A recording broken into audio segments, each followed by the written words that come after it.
दो दोस्त हैं, दाननाथ और अमृत राय। लोग इनकी दोस्ती की दुहाई देते हैं, कस्में खाते हैं, बहुत घनिष्ठ दोस्ती है इनमें। लेकिन दोनों एक ही स्त्री से प्रेम करते हैं, प्रेमा।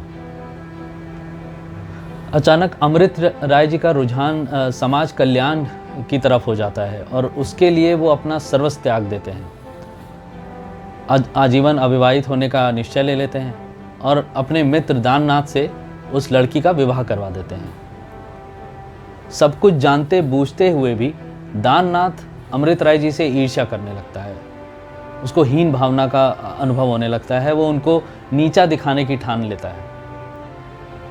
अच्छा, अच्छी बात यह है कि वो जानता है कि वो सही हैं, लेकिन फिर भी वो उनके अगेंस्ट में मोर्चा खोल देता है, उनको नीचा दिखाता है।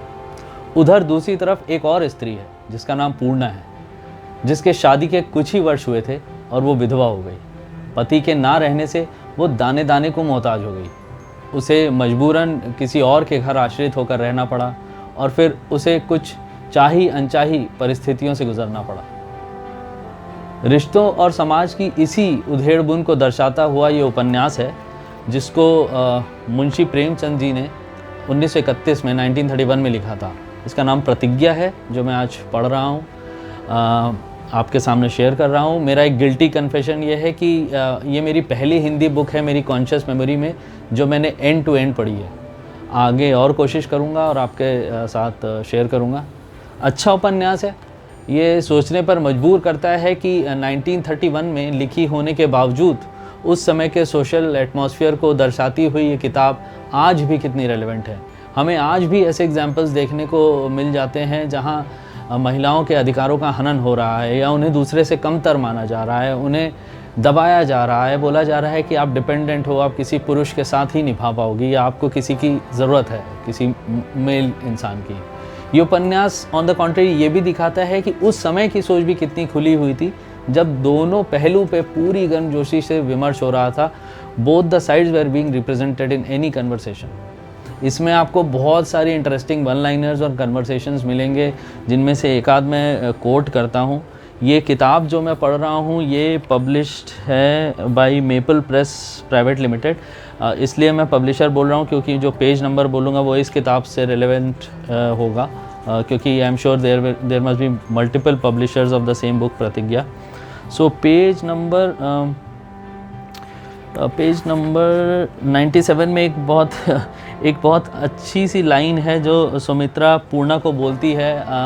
जब पूर्णा को कमला प्रसाद एक नेगेटिव कैरेक्टर है इसमें, और कमला प्रसाद सुमित्रा का पति है।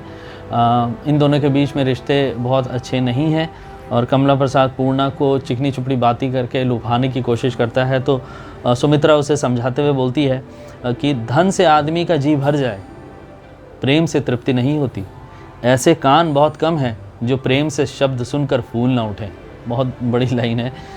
तो it was a good one. और दूसरा ही इन्हीं दोनों का एक कन्वर्सेशन है पेज नंबर 80 पे, जो कि सुमित्रा अपने पति से लड़ के आई बैठी होती है, नाराज़ होती है और पूर्णा उसे समझाती है कि पूर्णा जो कि एक सबड्यूड लेडी है, विधवा है, आश्रित है, तो उसे समझाती है, कहती है कि ये तो संसार की प्रथा ही है।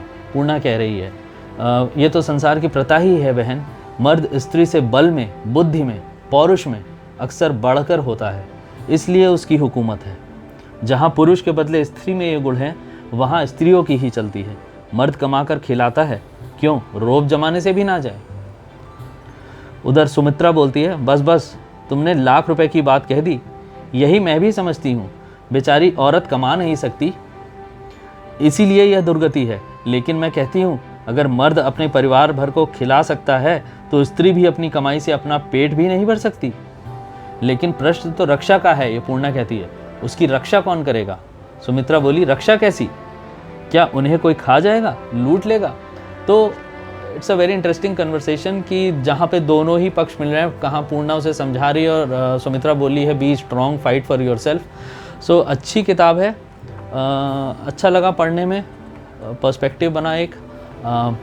आशा करता हूँ कि आप भी पढ़ेंगे और please share your feedback and I will try to represent another book some other time. Thank you for listening, bye.